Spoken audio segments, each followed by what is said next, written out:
సంద్రంగా మారింది. దీనికి సంబంధించి అధికారులు ఈ మూవ్‌మెంట్ ని ముందే గమనించినటువంటి అధికారులు కూడా అన్ని ఏర్పాట్లు కూడా సిద్ధమవుతున్న నేపథ్యంలో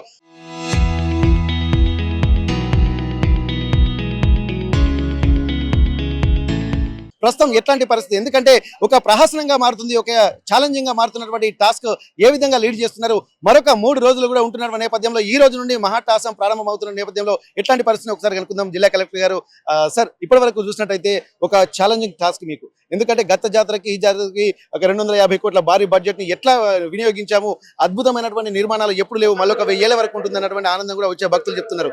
ఇక్కడ ఎట్లా నడుస్తుంది సార్ ఇప్పుడు ప్రెసెంట్ సిచ్యువేషన్ ప్రారంభంలో? ఇప్పటి వరకు మనము చేసిన అన్ని ఏర్పాట్లు చాలా సాఫీగా జరుగుతున్నాయి, చాలా ప్రశాంతంగా జరుగుతుంది. ఇక్కడ భక్తులకి కూడా ఎక్కడ కూడా ఎటువంటి ఇబ్బందులు అనేది ఏం కలగట్లేదు. ప్రాపర్ గా ట్రాఫిక్ మూవ్మెంట్ ఉంది, పార్కింగ్ స్పేస్ ఉంది, అన్ని మౌలిక సదుపాయాలు మనము అక్కడ కల్పించడం జరిగింది. ఇక్కడ కూడా మనకి పెద్ద సమస్యలు ఎక్కడ తల ఎత్తట్లేదు. అండ్ వచ్చిన భక్తులు కూడా ప్రాపర్ గా క్యూ లైన్ లో ప్రాపర్ గా రావడం మీరు కళ్ళారా చూస్తున్నారు.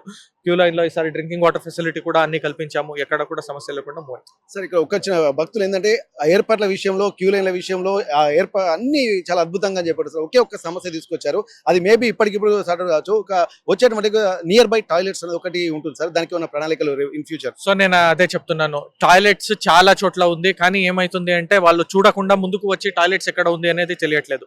అందుకే ఈసారి మనము వాట్సాప్ చాట్ బాట్ ఒకటి పెట్టాము. ఆ వాట్సాప్ నంబర్ కి మీరు జస్ట్ హాయ్ అని పెడితే మీకు దగ్గర మీ లొకేషన్ నుంచి దగ్గరలో ఉన్న వాటర్ ఫెసిలిటీ, దగ్గరలో ఉన్న టాయిలెట్ ఫెసిలిటీ, దగ్గరలో ఉన్న మెడికల్ క్యాంప్ ఏది అనేది వాళ్ళకి ఇమీడియట్లీ తెలిసిపోతుంది. దీనివల్ల కన్ఫ్యూజన్ తగ్గుతుంది. దయచేసి ఆ వాట్సాప్ చాట్ బాట్ ని మీ ఛానల్ ద్వారా కూడా మేము ప్రజలకి అందరినీ యూజ్ చేయమని చెప్తాం. సార్, ఇప్పటి వరకు భక్తులు మాత్రం ఇప్పుడు 2 కోట్ల మందికి పైగా వస్తారని చెప్పి అంచనా వేస్తుంటారు. ఇప్పటి వరకు ఎంత మంది భక్తులు వచ్చారు, ఇప్పుడు వచ్చే సిచ్యువేషన్స్ ఎట్లున్నాయి సార్? సో పోయినసారి ప్రీ మేడానికి కంపేర్ చేస్తే ఈసారి ఎక్కువగా భక్తులు రావడం జరిగింది. లాస్ట్ 6 వీక్స్ కి మనం తీసుకుంటే వెడ్నెస్డే, ఫ్రైడే, సండే ఎక్కువ క్రౌడ్ వచ్చేది. ప్రతి వారం దాదాపు 10 to 12 lakhs అయితే మినిమం గా వచ్చారు. అంటే 3 రోజులు కలిపి 10 to 12 lakhs మినిమం వచ్చారు. కాబట్టి మీరు ఆ 4 to 6 వీక్స్ తీసుకున్నా కూడా 50-60 lakh క్రౌడ్ ఆల్రెడీ వచ్చేసింది. ఈ 4 జాతర రోజు కూడా దాదాపు రోజుకి 25 లక్షలు 30 లక్షల వరకు జనాలు వస్తారు. సో మా అంచనా ప్రకారంగా 1.5 crore to 2 crore భక్తులు అనేది విజిట్ అయ్యారు. అంటే ఒకళ్ళే 2-3 సార్లు కూడా విజిట్ అవ్వచ్చు, కానీ ఈ ఫుట్ ఫాల్ అనేది దాదాపు 1.5 crore to 2 crore ఉండొచ్చు. సో ఇక్కడ దారిల పంట వచ్చిన వాళ్ళు ఎంత ప్రివెంటివ్ మెజర్ తీసుకున్నా కానీ ఎదుటి వాళ్ళతో ఇక్కడ భూపాలపల్లికి వచ్చిన యాక్సిడెంట్ అయింది, ఇక్కడ తల్లి కూతురు మృతి చెందారు. ఇప్పుడు వచ్చే రోడ్డు సేఫ్టీ మెజర్మెంట్స్ గురించి మీరు భక్తులకు ఏం చెప్తారు సార్? ఎట్లా? సో అక్కడ అది నైట్ టైంలో అయింది. ఆ డ్రైవర్ కూడా కొంచెం అది ఎక్స్పీరియన్స్డ్ డ్రైవర్ లేరు. ఆయన జనరలీ ట్రాక్టర్ నడిపే వాళ్ళు ఆ రోజు పెద్ద ఏదో వేరే వెహికల్ నడుపుతున్నట్టు ఏదో సమాచారం ఉన్నది. ఇంకా డీటెయిల్స్ నేను భూపాలపల్లి కలెక్టర్ తో పొద్దున్నే మాట్లాడాను. ఆ డీటెయిల్స్ ఇంకా ఎమర్జ్ అవుతుంది. కానీ అగైన్ నేను చెప్పేది, ఓవర్టేక్ చేయడం, ఓవర్ స్పీడింగ్ చేయడం, ఎవరి వెహికల్ ని కట్ చేయడం, రాంగ్ రూట్ లో రావడం, దీని వల్లనే యాక్సిడెంట్స్ జరుగుతాయి.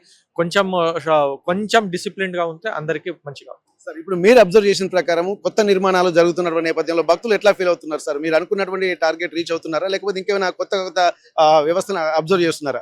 డెఫినెట్లీ ఇంకా మనకి డెవలప్మెంట్ అనేది ఇట్స్ కంటిన్యూస్ ప్రాసెస్, ఒక రోజుతో అయిపోయే పని కాదు. డెఫినెట్లీ ఈసారి మనము పాత ఏదైతే మనకి సమస్యలు అనుకున్నామో అవన్నిటిని అడ్రస్ చేయడానికి ట్రై చేసాం. నెక్స్ట్ టైం డెఫినెట్లీ ఈసారి కూడా ఇప్పటి వరకు ఫీడ్బ్యాక్ అయితే పాజిటివ్ ఉంది. ఇంకా ఏమైనా ఉంటే కూడా డెఫినెట్లీ మాస్టర్ ప్లాన్ phase 2 లో మనం తీసుకుంటాం. Thank you sir. ఇక్కడ నిజంగా చూడొచ్చు, ఎందుకంటే భక్తుల సౌకర్యార్థమే, భక్తుల సేవలోనే మేము ఉన్నామని చెప్పి ఇక్కడ అధికారులు చెప్తున్నారు, పాలకులు చెప్తున్నారు.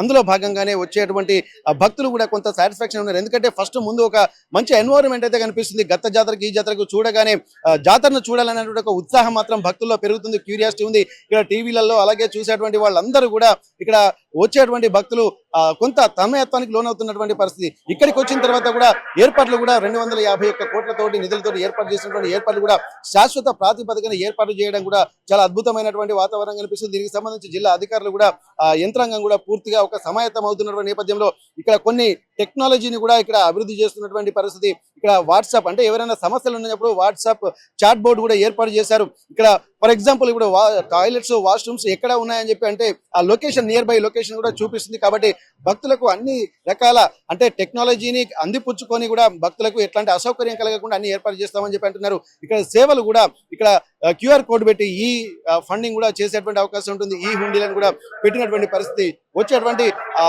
సౌకర్యాలను దృష్టిలో పెట్టుకుని డెవలప్మెంట్ అనేది ఒక కంటిన్యూస్ ప్రాసెస్ కాబట్టి ఇది నిరంతరం కొనసాగుతుంది. ఇప్పుడున్నటువంటి సమస్యలు కొత్తగా ఏర్పాటు చేసినటువంటి జాతర నేపథ్యంలో రాబోయే రోజుల్లో కూడా ఇక్కడ సమస్యలు దృష్టిలో పెట్టుకుని మళ్ళీ ఒక డెవలప్మెంట్ యాక్టివిటీస్ కూడా ఇంప్లిమెంట్ చేస్తాము. డెవలప్మెంట్ కంటిన్యూస్ ప్రాసెస్ కాబట్టి దాన్ని ఇంప్లిమెంట్ చేసే విధంగా వెళ్తున్నామని చెప్పి ఉన్నటువంటి ఇక్కడ భక్తులకు అన్ని సూచనలు సలహాలు కూడా ఇస్తున్నటువంటి పరిస్థితి. ఇప్పటి వరకు వారు మాత్రం అధికారులు కూడా కొంత సాటిస్ఫాక్షన్ ఉన్నట్టుగా మనకు స్పష్టంగా తెలుస్తుంది. ఇంకా 3 రోజులు ఉంటున్నటువంటి నేపథ్యంలో ఈ ఛాలెంజింగ్ టాస్క్ ను కూడా అధికారులు ఏ విధంగా లీడ్ చేస్తారో చూద్దాం. మేడారం నుండి కెమెరా పర్సన్ వంశీతో వెంకటరత్నం, RTV వరంగల్. చరిత్ర సృష్టించినోడు ఇప్పుడు ఆ చరిత్రని తిరగరాయబోతున్నాడు. అబద్ధాల గోడల్ని బద్దలు కొట్టి నిజాలను రాగా మీ ముందుంచబోతున్నాడు. నిజమైన వార్తల కోసం వెంటనే డౌన్లోడ్ చేసుకోండి రా యాప్ని.